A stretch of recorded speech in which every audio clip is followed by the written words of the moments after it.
Welcome to Raising OKC Kids, Conversations with Metro Family in Oklahoma City.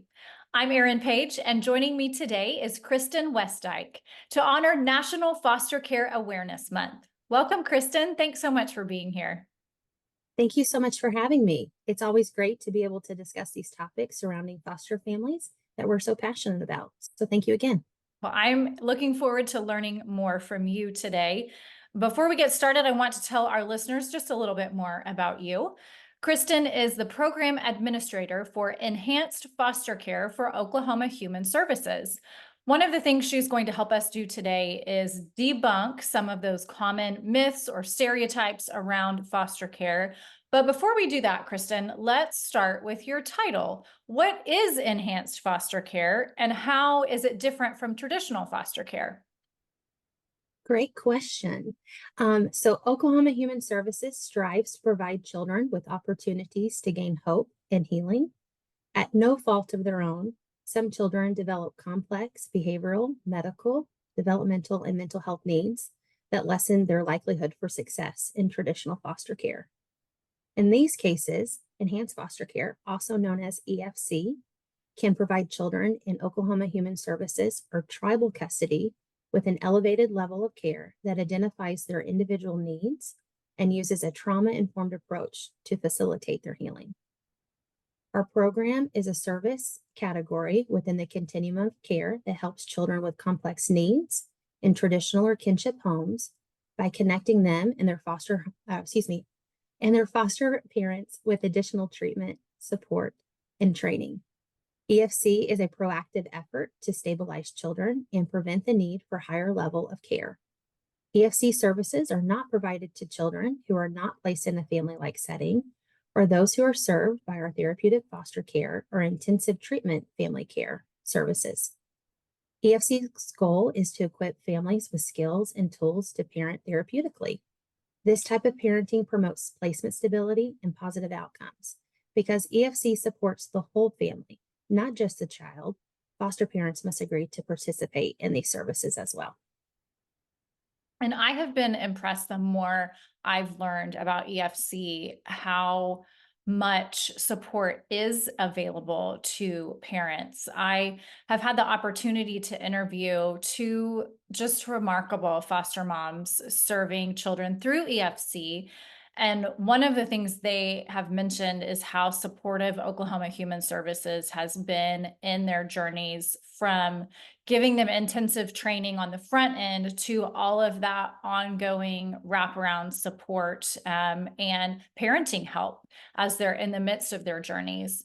I think one of those common myths about foster care is that you sign up and then you just get thrust into this journey all by yourself, which these two parents and many others I've interviewed along the years say is completely unfounded. So tell us more about how Oklahoma Human Services prepares and then supports EFC parents. Well, thank you, Erin. This is a great question. So at Oklahoma Human Services and our contracted foster care agency partners, we have trained recruitment staff who will walk alongside you throughout the entire approval process. From answering any initial questions that you might have through your first placement, the recruitment staff will make sure your journey to fostering is as seamless as possible.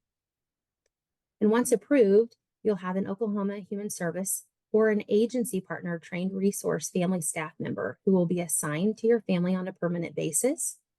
They will be there to continue along with you on your journey as a foster parent. And your resource family staff member will be able to assist in offering support and resources, help answer any questions you have, advocate for you, and communicate with other Oklahoma Human Services staff assigned to children that are placed in your home. And with Oklahoma Human Services and our agency partners, you'll be treated as a part of our team, and you'll be valued for the important work that you play in helping children feel safe and supported. We will work together with you to solve any challenges and also celebrate your successes along the way. An additional service we offer our families in the Enhanced Foster Care Program is an additional training. This training is called Presley Ridge Training, which is a national recognized and evidence-based training program. The training is centered around the importance of a strong relationship between the foster parent and the youth and uses a trauma informed approach to teach parents that behaviors can change and that the child or youth can learn the skills necessary for effective living. The training is around 15 hours and can be completed virtually or in person. And a few topics that our families learn from the training is understanding and changing behavior, de-escalation and motivation techniques, communication skills, and problem solving strategies. And another neat thing that we do at Oklahoma Human Services is we also offer additional trainings that have been requested by our foster parents as well. So great. And really, there is so much support both on the front end and as parents are in the midst of their journey. So I understand, Kristen, that there are more children in the foster care system requiring EFC services than ever before, partially because kids have greater needs today, but it's also because your team is so diligent about identifying kids with those higher level needs so that they can receive the extra support. What does this look like in terms of numbers? How many children are currently in the foster care system in Oklahoma? How many of those children need EFC services? And do we have enough homes to meet the need? So as of April of 2024, Oklahoma Human Services was serving 6,000 children in care. There were 53 children who were placed in out-of-home care, and 700 of those children were in reunification with their parents. And of those children in out-of-home care, the Enhanced Foster Care Program is helping to provide services for 500 children. Now, when looking at our foster homes in Oklahoma, we have around 3,500 homes through Oklahoma Human Services and our partner agencies. And around 387 of those families are a part of our program, which is the Enhanced Foster Care Program. And while we do have amazing foster homes, we definitely need more. So when it is safe to do so, the end goal of foster care is to be able to reunite children with their biological families. Two of probably the biggest stereotypes or challenges I've heard through the years from prospective foster parents or foster parents talking about when they were considering becoming a foster parent is first that worry or anxiety about bridging or building relationships with biological families while the kids are in their care. And then second, having to say goodbye to the children or quote unquote giving them back. Let's start with bridging. Why is this such an important part of the healing process, both for the kids and the families? And how does Oklahoma Human Services support foster families in being able to build those relationships effectively? The primary goal of foster care is to provide a nurturing home for children while their biological families develop and enhance the skills needed to get their children returned safely back to their home. These skills will also sustain their family long after reunification happens.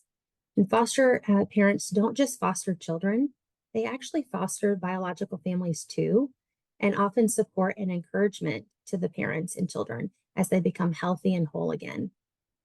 So contact between children and the birth families also help the foster family by allowing them to get to know them a little bit more and to better understand the children and their behaviors, and also to understand the love that exists between the child and parent.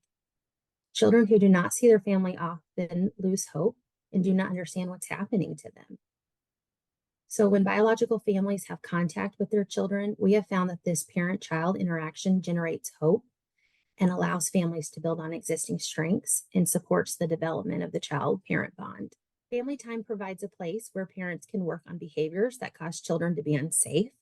The intent is to create an opportunity for children and their parents to be together in an environment that stimulates love and positive interaction.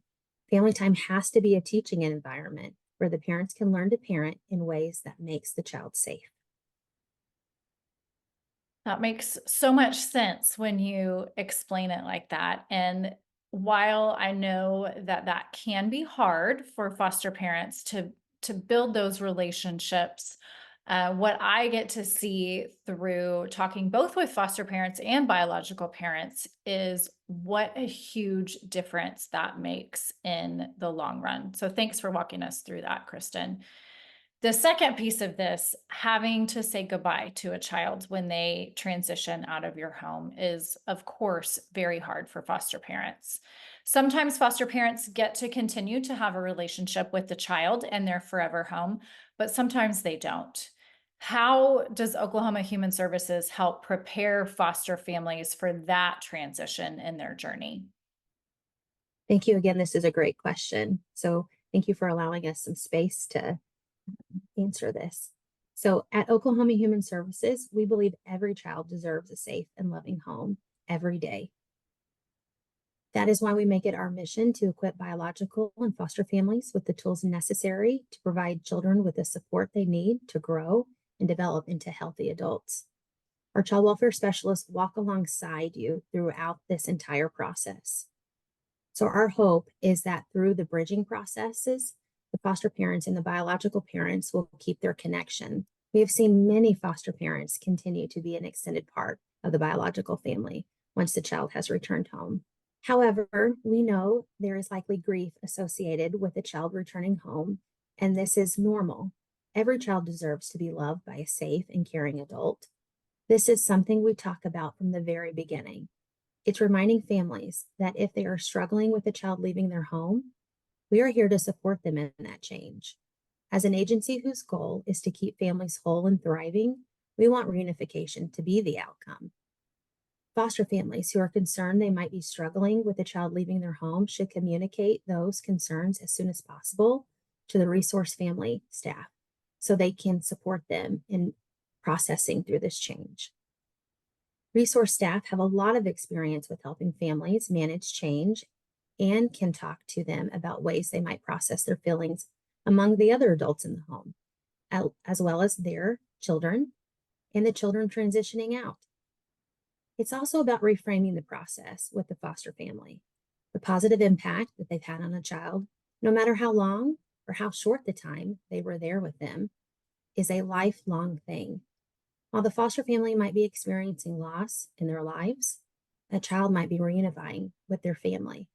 That child's stronger relationship with the bio family is the end result of a wonderful, but sometimes hard work done that foster family has shown, and they should be proud of that. That is tough stuff. And I feel like this is such a great example of how Oklahoma Human Services really provides that wraparound support to foster families because even though their role with that child may be done, Oklahoma Human Services is still there to help them process all of those feelings for everybody in the home. You mentioned the maybe the biological children that are in the home. So I love that. Thank you for explaining how that works. Over the last 10 years, through the Pinnacle Plan and a lot of other efforts, Oklahoma Human Services has streamlined processes, made tremendous improvements to the foster care system as a whole, and even enacted more proactive and preventative measures to support families so that child welfare doesn't ever have to enter the picture. So there's lots of positive things going on at Oklahoma Human Services, but that means that another myth is often that there are plenty of foster families in Oklahoma to meet the need, which you just told us is unfortunately not the case. We don't have enough foster families in Oklahoma. What else can you tell us about the current needs and how local families can help? So I'm going to kind of almost repeat myself, but our most significant need is our most valuable resource, which is our foster families. Those individuals within the community who are willing to take on the challenging but incredible rewarding task, providing that temporary safe home setting for children, while Oklahoma Human Services works to equip that biological parent with the tools they need to succeed and safely reunify. The need is great. And the more experienced foster homes that can be open and trained, the greater number of individuals within a community that can act as a mentor and even a recruiter for other individuals who can provide that care and develop the foster care communities locally across the state. So again, foster parents are definitely our greatest asset and we need them. As we close out our conversation today, Kristen, what is the most important message you want to leave with our parent listeners today? So thank you again, Erin, for allowing me to come on. And on behalf of all of Oklahoma Human Services, we'd love to have you as a part of our child welfare team. And we look forward to working with you. So please give us a call or send us your inquiry by visiting okfoster.org website. We need families to not only open their hearts, but also their homes to Oklahoma's children. And I'm so proud to live in this amazing state where we see communities coming together during crises and advocating for each other. So right now, we need more families to walk alongside us on these journeys. Thank you. Absolutely. Thank you so much for joining me today, Kristen, for walking us through some of those myths and stereotypes, for setting us straight on what the realities are and giving us some good tips about how we can help. Thanks for being here. Thank you. For our listeners, you can also check out metrofamilymagazine.com to learn more about how to become a foster family, plus how you can support foster families through respite care or providing a meal. There are lots of other ways to support foster families in our community, and you can read more inspirational stories from local foster parents. Thanks everyone for listening. Join us next time on Raising OKC Kids.